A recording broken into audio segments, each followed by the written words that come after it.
কালের নিয়মে আজকে শান্তিনিকেতনের সেই 20 বিঘা জমি, সেই 20 বিঘা প্রাঙ্গণ ওয়ার্ল্ড হেরিটেজ হয়েছে।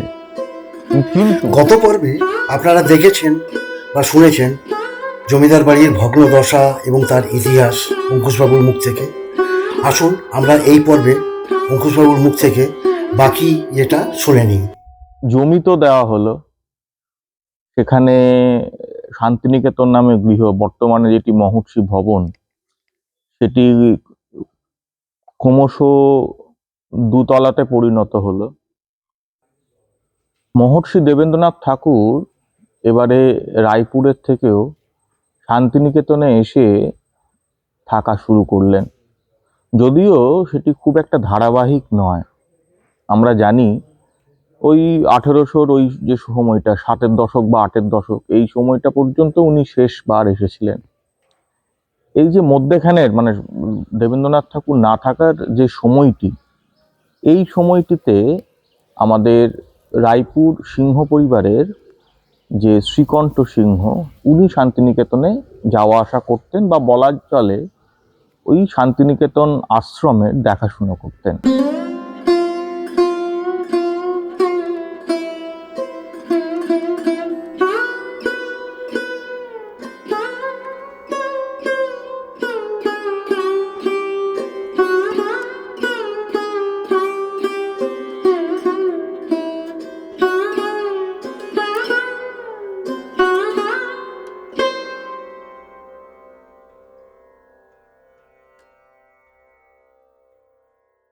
তখন শান্তিনিকেতনে একবার সম্ভবত চুরি হয়েছিল। তার প্রেক্ষিতে উনি বাঁকুড়া জেলার সোনামুখী গ্রাম থেকে, সেই সময়কার সোনামুখী গ্রাম, বর্তমানে সম্ভবত সেটি শহর, সেই সোনামুখী গ্রাম থেকে দারিকবাবু নামে একজনকে পাহারাদার হিসাবে উনি এখানে পাহারা দেওয়ার জন্য নিয়ে আসেন। তো সেই দারিক সর্দারের যে বাড়ি ছিল, সেটি বর্তমানে মৃণালিনী আনন্দ পাঠশালা, তার আশেপাশে বা ওই জায়গাটিতে ছিল। পরবর্তীতে ব্যক্তিগত সম্পত্তি শান্তিনিকেতন আশ্রম, সেটি রূপান্তরিত হয়ে যায় শান্তিনিকেতন ট্রাস্টে। সম্ভবত সময়টা 1888 বা ওরকম একটা সময়। এর ফলে যেটা হলো, ব্যক্তিগত মালিকানা যখন ট্রাস্ট বা সার্বজনিক, ব্রাহ্মধর্মের জন্য সার্বজনিক যখন তার চরিত্রের বদল ঘটল, এখানে তখন ব্রাহ্মধর্মের যারা অনুসারী সেই সময়ে ছিলেন, তাদের আগমনও ঘটতে থাকলো। এই করতে করতে আমরা চলে যাব সেই মহেন্দ্রক্ষণে। সময়টা 1899-এর কাছাকাছি সময়, যে সময় শান্তিনিকেতন ব্রহ্মচর্য আশ্রমের প্রথম যিনি স্বপ্ন দেখেছিলেন, সেই বলরেন্দ্রনাথ ঠাকুরের অকাল মৃত্যু ঘটছে। এর ফলে পরবর্তী 1 বছরের মধ্যে স্বয়ং রবীন্দ্রনাথ ঠাকুর বলরেন্দ্রনাথের দেখা স্বপ্নকে সত্যিকর করলেন, এবং আমরা সবাই জানি শান্তিনিকেতন ব্রহ্মচর্য বিদ্যালয় সেখানে স্থাপন হলো 1900 কি 1901 এরকম একটা সময়।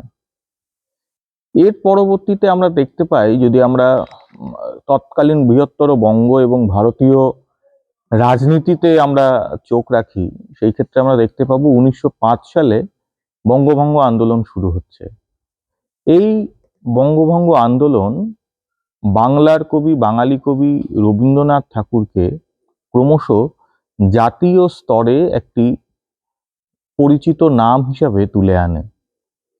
এর পরের যে সময়টা, সেটা শান্তিনিকেতনের পাশাপাশি রবীন্দ্রনাথের গ্রামীণ কর্মকাণ্ডের যে বিপুল সম্ভার, সেই সম্ভারের যেখানে কেন্দ্রবিন্দু বলা চলে, অর্থাৎ শ্রীনিকেতন, এই শ্রীনিকেতনের জন্য অত্যন্ত গুরুত্বপূর্ণ। লর্ড সত্যেন্দ্র প্রসন্ন সিংহ, অর্থাৎ আমাদের শ্রীকণ্ঠ সিংহের সম্ভবত ভাই, সম্পর্কে নিরিখে হয়তো ভাইপো হচ্ছেন, সেই লর্ড সত্যেন্দ্র প্রসন্ন সিংহ এবং আমাদের তার আগের যে দাদা নরেন্দ্র প্রসন্ন সিংহ, এই দুজন বিলেতে যান। প্রসঙ্গত এখানে উল্লেখ করে রাখা ভালো, 1863 সালে যখন দলিল স্বাক্ষর হচ্ছে রায়পুর সিংহ পরিবারের পক্ষ থেকে, যখন মহর্ষি দেবেন্দ্রনাথ ঠাকুরকে জমি দলিল হস্তান্তর করা হচ্ছে বা বলা ভালো পাট্টা দেওয়া হচ্ছে 20 বিঘা জমি, এই সময়টাতে দুই পরিবারেরই দুই নক্ষত্রের জন্ম হয়ে গেছে। 1861 সালে জন্ম নিয়েছেন স্বয়ং রবীন্দ্রনাথ ঠাকুর জোড়াসাঁকো ঠাকুর বাড়িতে, আর 1863 সালে জন্ম নিয়েছেন আমাদের রায়পুর সিংহ পরিবারের সর্বাপেক্ষা উল্লেখযোগ্য ব্যক্তি বা নক্ষত্র লর্ড সত্যেন্দ্র প্রসন্ন সিংহ বা লর্ড এসপি সিনহা বা লর্ড সিনহা, যার নামে কলকাতায় লর্ড সিনহা রোড। এই লর্ড সিংহ এবং আমাদের রবীন্দ্রনাথ ঠাকুর সমসাময়িক হওয়ায় তাদের মধ্যে একটা বন্ধুত্বের সম্পর্ক যেমন ছিল, পরবর্তীতে দুইজনাই তৎকালীন ভারতের দুজন হেভিওয়েট পার্সন হিসাবে উঠে আসেন। 1911 সাল নাগাদ নরেন্দ্র প্রসন্ন সিংহ, যার সাথে উনি বিলেত যাত্রা করেছিলেন, তৎকালীন বীরভূমে প্রথম পড়াশোনার জন্য বিলেত গেছিলেন এবং সমাদৃত হয়েছিলেন 3 জন। তাদের মধ্যে 2জনই হচ্ছে আমাদের রায়পুর সিংহ পরিবারের 2 ব্যক্তি, নরেন্দ্র প্রসন্ন সিংহ এবং তার ভাই আমাদের লর্ড সত্যেন্দ্র প্রসন্ন সিংহ। এই লর্ড সত্যেন্দ্র প্রসন্ন সিংহের যে দাদা ছিলেন নরেন্দ্র প্রসন্ন সিংহ, তার একমাত্র ছেলে মহিম মারা যান। পুত্রের মৃত্যু বেশ কিছুটা হলেও আমাদের নরেন্দ্র প্রসন্ন সিংহকে বিচলিত করে তোলে। এই সময়টাতে 1912 বা এরকম একটা সময়ে রবীন্দ্রনাথ যখন বিলেতে অবস্থান করছেন, খুব সম্ভবত এই সময়টাতেই রোস্টেনস্টাইনের সাথে ওনার দেখা হচ্ছে, সুকুমার রায়ের সাথে, সত্যজিতের পিতা সুকুমার রায়ের সাথে ওনার দেখা হচ্ছে, লন্ডনেই দেখা হচ্ছে। সম্ভবত এই সময়টাতেই গীতাঞ্জলির ম্যানুস্ক্রিপ্ট নিয়েও মনে হয় কথাবার্তা চলেছিল ইত্যাদি ইত্যাদি। যাই হোক, তো 1912-তে রবীন্দ্রনাথ ইংল্যান্ডে অবস্থানকালে যেটি হলো সেটি হচ্ছে যে শ্রীনিকেতন কুঠির বাড়ি, অর্থাৎ সেই সময়ে যার নাম ছিল সুরুল কুঠির বাড়ি, এই সুরুল কুঠির বাড়ি সহ প্রায় 100 বিঘার মতন জমি একটি হ্যান্ড নোটে লিখিয়ে দেন এবং তার বিনিময় মূল্য বা অর্থ মূল্য ছিল, যেটা নরেন্দ্র প্রসন্নকে দেওয়া হয়েছিল, সেটি 7 থেকে 8 হাজার টাকার মতন একটা সেই সময়কার একটা টাকা।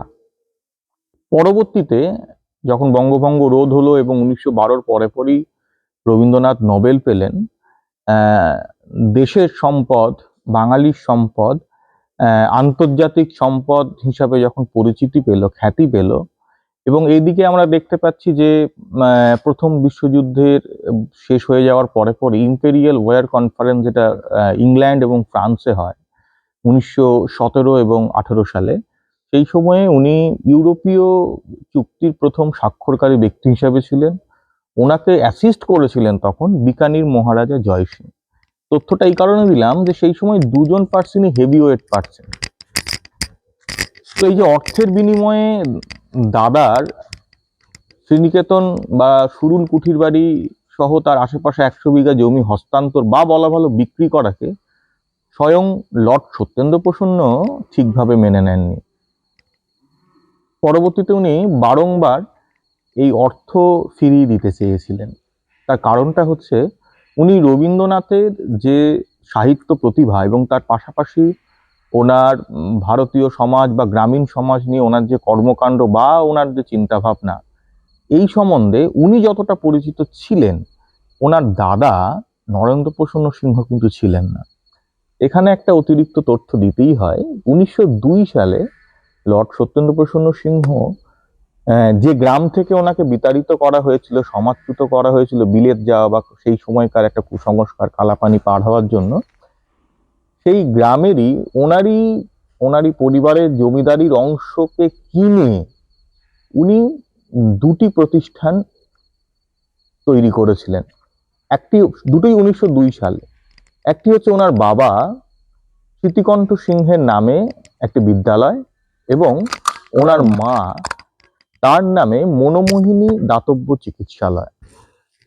শোনা যায় 1902 সালে এই যে স্কুলটি তৈরি হলো, এই স্কুলের অভিভাবক বা উপদেষ্টা মণ্ডলীতে ছিলেন স্বয়ং রবীন্দ্রনাথ ঠাকুর, এবং সেই সময়ে কিন্তু এই বিশ্ববিদ্যালয়ের খরচ চালানোর জন্য যা এখনো বর্তমান প্রায়, বহু কৃষি জমি এবং তার সাথে একটি পুকুরও এই যে বিদ্যালয় তার সম্পত্তি হিসাবে উনি দান করেছিলেন। যদিও এই সমস্ত তথ্য 1971 সালে তৎকালীন উগ্র সমাজ বিপ্লবীরা বিদ্যালয়ে আগুন ধরিয়ে দিলে বিদ্যালয়ের বহুমূল্য ল্যাবরেটরির সাথে সাথে এই সমস্ত ঐতিহাসিক দলিল দস্তাবেজ যেগুলো ছিল সেগুলো ভস্মীভূত হয়।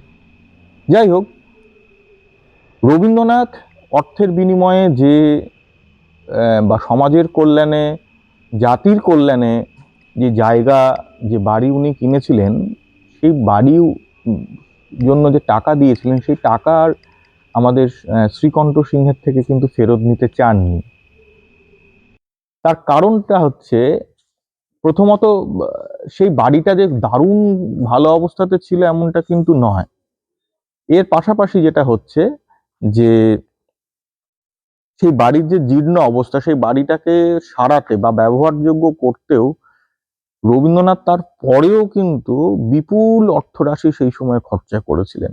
যাই হোক, এর পরবর্তীকালে লর্ড সত্যেন্দ্র প্রসন্ন সিংহের প্রথম ভারতীয় হিসাবে বাংলা এবং উড়িষ্যার রাজ্যপাল বা গভর্নর হওয়া, প্রিভি কাউন্সিলের মেম্বার হওয়া, প্রথম ভারতীয় হিসাবে, এই সমস্ত ঘটনাগুলো যখন ঘটছে তখন দুইজনই হেভিওয়েট পার্সন হয়ে যাচ্ছেন। তো দুই ওজনদার লোকের একে অপরকে প্রস্তাব দেওয়া এবং সেটা প্রত্যাখ্যান করা ক্রমশ হয়তো, এটা অনুমান, ক্রমশ হয়তো একটু জটিল হয়ে গেছিল উভয়ের জন্যই। তো এরপরে 1920 এই সময়টাতে বিশ্বভারতী বিশ্ববিদ্যালয়ের প্রতিষ্ঠা হয়। ভগ্নপ্রায় অংশের এই দ্বিতলে যে ঘরটি আপনারা দেখতে পাচ্ছেন, এটি সেই ঘর যেখানে দেবেন্দ্রনাথ ঠাকুর এসে এখানে বিশ্রাম নিতেন বা রাত্রি যাপন করতেন। এই সেই ঘর যেখানে ভুবনমোহন সিংহের পুত্ররা অর্থাৎ উদয়নারায়ণ, প্রতাপনারায়ণ তাদের গুরুদেব দেবেন্দ্রনাথ ঠাকুরকে শান্তিনিকেতন এবং 20 বিঘা জমি 1926 প্রদান সালে করিয়াছিলেন। তৎকালীন আলিপুরে 1926 সালের পরে 1927 এরকম একটা সময়ে উনি শেষবারের মতন রায়পুর আসেন। দেখে যান ওনার প্রাণপ্রিয় বাবার স্মৃতিতে নির্মিত বিদ্যালয় এবং মায়ের স্মৃতিতে নির্মিত সেই হাসপাতালটি। মূলত এই সময়টিতেই রবীন্দ্রনাথ ওই যে 1911 সাল, 11-12 সাল এইরকম সময়টাতে উনি অর্থের বিনিময়ে নরেন্দ্র প্রসন্নের থেকে উনি অর্থের বিনিময়ে যে শ্রীনিকেতন নিয়েছিলেন, এই টাকাটা নিতে রাজি হন। এখানে বলে রাখা ভালো, পারিবারিক সূত্র থেকে জানা যায় এই যে অর্থের বিনিময়ে রবীন্দ্রনাথের মতন একটি মানুষকে তখনকার দিনে মাত্র 100 বিঘা জমি এবং সুরুল কুঠির বাড়ি, যেটি পরবর্তীতে শ্রীনিকেতন কুঠির বাড়ি নামে পরিচিত, সেটি যে উনি বিক্রি করেছেন, এইটা নিয়ে ওনার দাদার সাথে অর্থাৎ নরেন্দ্র প্রসন্নের সাথে লর্ড সত্যেন্দ্র প্রসন্ন সিংহের মতবিরোধ তৈরি হয়। কোথাও গিয়ে শেষের দিকে একটা দূরত্বও তৈরি হয়ে গেছিল। যাই হোক, তো এই সময় রবীন্দ্রনাথ, আলটিমেটলি তো উনি রবীন্দ্রনাথ, আমাদের সমস্ত আনন্দ, দুঃখ, বিরহ, বেদনা, যন্ত্রণার, অভিমানের অন্তিম আশ্রয় আজও বাঙালির কাছে উনি। সেই রবীন্দ্রনাথ একটি পথ বাতলেছিলেন না, উনি রাজি হয়েছিলেন সেই টাকাটি ফেরতের জন্য না, অর্থাৎ তুমি যে টাকাটি দেবে সেটা ফেরত হিসাবে আমি নেব না, এটি বিশ্বভারতীর উন্নয়নের স্বার্থে আমি দান হিসাবে গ্রহণ করব। অগত্যা লর্ড সত্যেন্দ্র প্রসন্ন সিংহ তাতেই রাজি হন। এই অর্থ মূল্যটা কত ছিল সেটা এই মুহূর্তে আমার মনে পড়ছে না। তো এই অর্থ দিয়ে উনি সেই সময়ে আস্তে আস্তে বিশ্বভারতী এবং শান্তিনিকেতন ব্রহ্মচর্য বিদ্যালয়ের ছাত্র সংখ্যা বৃদ্ধি পাচ্ছে, ক্রমশ ভবনের প্রয়োজন হয়ে পড়ছে। তো এই অর্থ দিয়ে উনি একটা ভবন তৈরি করেন। পরবর্তীতে লর্ড সত্যেন্দ্র প্রসন্ন সিংহের অবদানের কথা মাথায় রেখে এবং রায়পুর সিংহ পরিবারের অবদানের কথা মাথায় রেখে, স্মরণে রেখে সেটাকে হয়তো শ্রদ্ধা জানাতেই সেই ভবনটির নাম হয় সিংহ সদন, বর্তমানে ঘন্টাঘর সংলগ্ন যে অঞ্চলটি। এই সিংহ সদনেই 1941 সালে রবীন্দ্রনাথকে অক্সফোর্ড বিশ্ববিদ্যালয় থেকে সাম্মানিক ডিলিট উপাধি দেওয়া হয়। সেই সময় ওনার সঙ্গে ছিলেন ডক্টর সর্বপল্লী রাধাকৃষ্ণন। যাই হোক, 1927 এরকম একটি সময়ে লর্ড সত্যেন্দ্রপ্রসন্ন সিংহ তৎকালীন মুর্শিদাবাদের যিনি জেলা শাসক ছিলেন, অর্থাৎ বর্তমানে সম্ভবত যেটি জেলা গ্রন্থাগার হিসাবে রূপান্তরিত হয়েছে, সেই জেলা শাসক অর্থাৎ ওনার বড় পুত্রের কাছে উনি শেষ নিঃশ্বাস ত্যাগ করেন প্রায় মধ্যরাতে। হৃদরোগে আক্রান্ত হন। এই লর্ড সত্যেন্দ্রপ্রসন্ন সিংহর চলে যাওয়া আসলে ছিল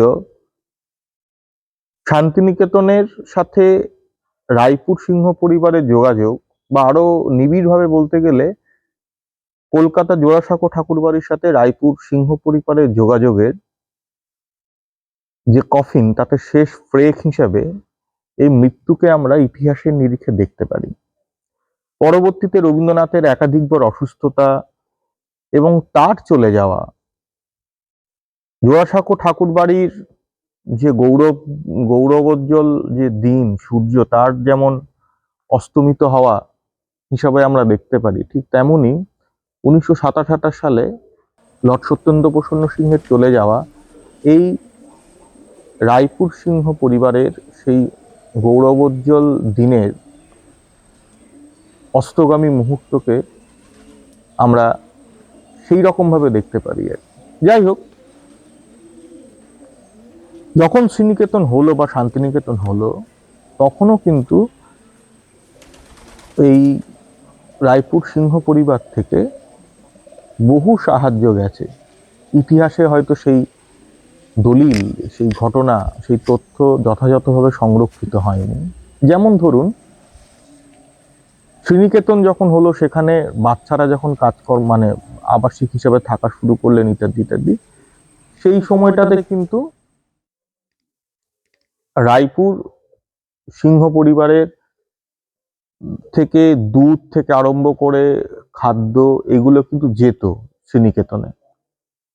পাশাপাশি 1930-35 এরকম একটা সময়ে রায়পুরে যখন সেই সময় মহামারী, কলেরা, এই সমস্ত ম্যালেরিয়ার যখন প্রাদুর্ভাব দেখা গেছিল, সেই সময়েও কিন্তু শ্রীনিকেতনের বা পল্লী সংগঠন বা পল্লী বিভাগের পক্ষ থেকে ছাত্রছাত্রীরা এখানে এসে এখানে কিন্তু তাদের যে পরিষেবা, সেই সময়কার নিরিখে যে পরিষেবা, সেই পরিষেবা কিন্তু দিয়ে গেছে।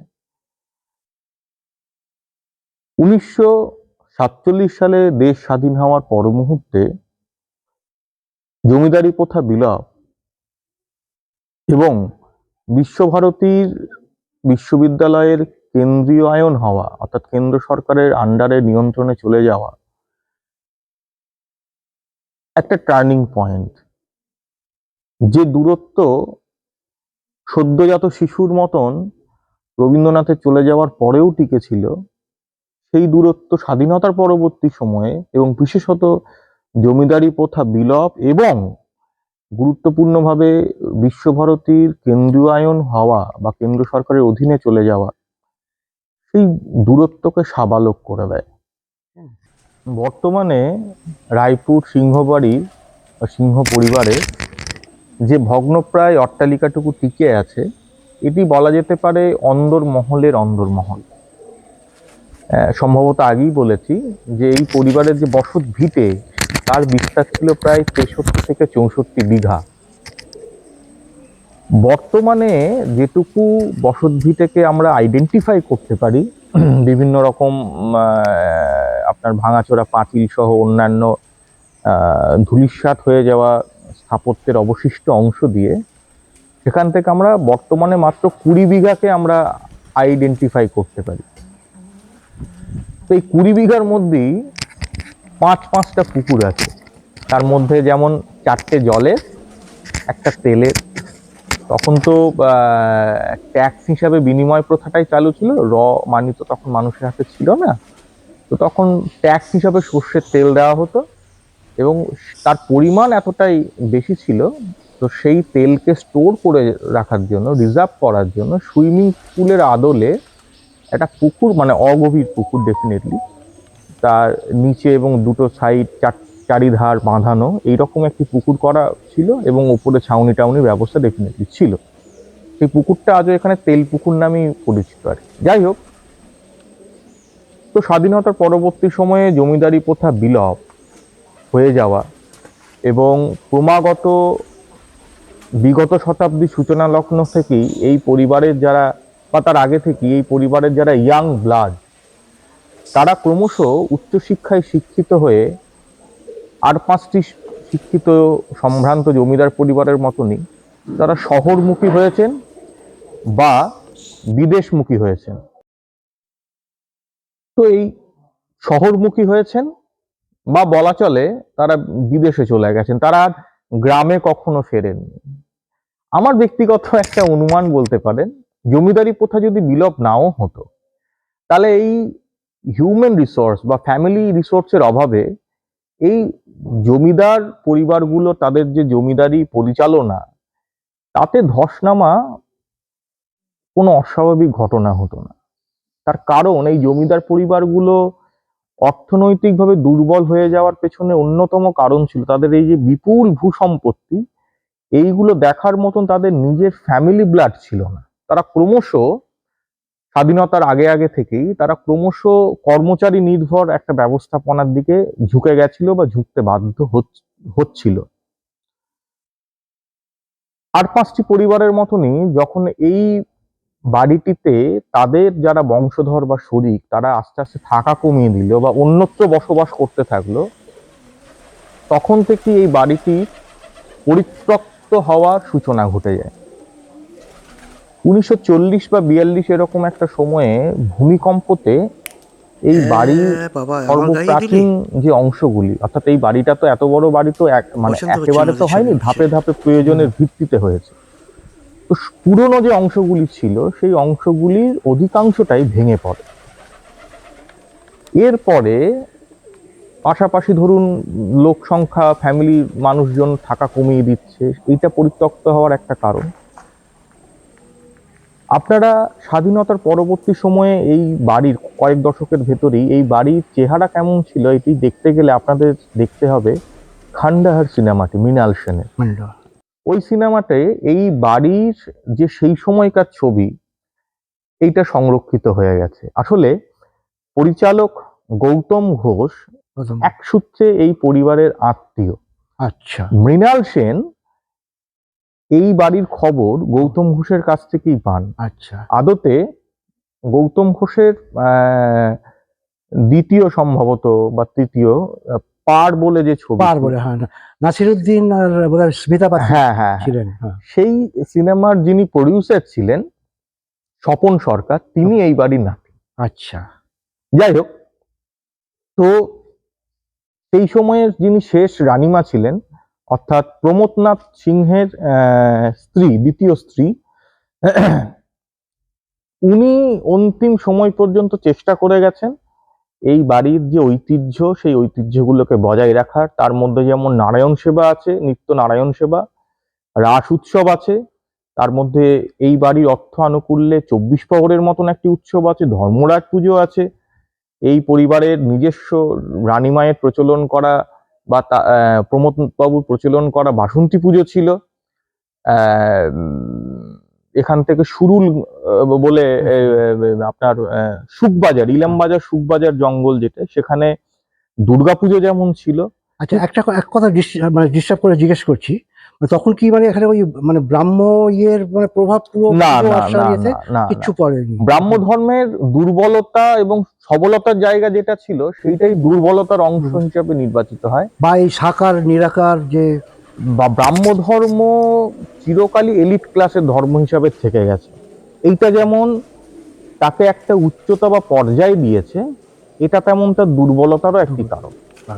যে কোনো যুদ্ধ জয় বা যে কোনো ধারণা বা দর্শন যতক্ষণ না নিম্ন স্তরের সমাজের নিচু স্তরের মানুষ পর্যন্ত প্রভাবিত হয়, ততক্ষণ পর্যন্ত তার টিকে থাকাটা বা সুদূর প্রসারী তার যে টিকে থাকা বা বেঁচে থাকা, এটা কিন্তু সম্ভব হয় না। ব্রাহ্ম ধর্মের গায়ে ওই যে বাবুয়ানি বা বাবুগিরি এই যে তকমা তকমাটা বা লেগে গেছে। ধারণা যে লেগে গেছিল, হ্যাঁ।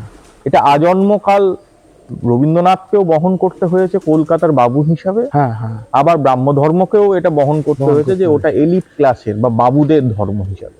ঠিক। এটা ব্রাহ্ম ধর্মের একটা ব্যর্থতার দিক। আজকের পর্ব এখানেই শেষ করলাম। বাকি অন্তিম পর্ব আপনারা শীঘ্রই দেখতে পারবেন। নমস্কার।